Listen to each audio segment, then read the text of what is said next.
ఇక ఫైనల్గా నేను చెప్పేది ఏంటంటే అందరికీ, హిందూ సోదరులారా, ఇది కేవలం క్రైస్తవులకి మాత్రమే సంబంధించిన పుస్తకం కాదు. మన హిందూ సోదరులందరూ చదవాలి, అలాగే క్రైస్తవులు అందరూ కూడా చదవాలి. క్రైస్తవ ప్రచారకులు ఈ విషయాన్ని దాచిపెడుతున్నారో లేదో మీరు అందరూ గమనించాలి. అంతేకాకుండా ప్రతి ఒక్కళ్ళు కూడా బాధ్యత తీసుకుని ఒక్కొక్కడు ఒక 100 పుస్తకాలు పంచేయండి.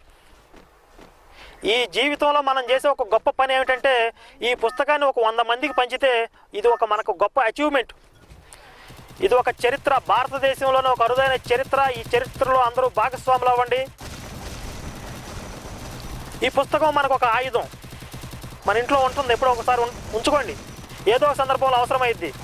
ఈ ప్రచారకులు వస్తారు, ఏదో సమయంలో వస్తారు, మీ దగ్గరికి రావచ్చు, మీ పిల్లల దగ్గర రావచ్చు, ఎవరి దగ్గరికైనా రావచ్చు. వాళ్ళ మనసులో విషయాన్ని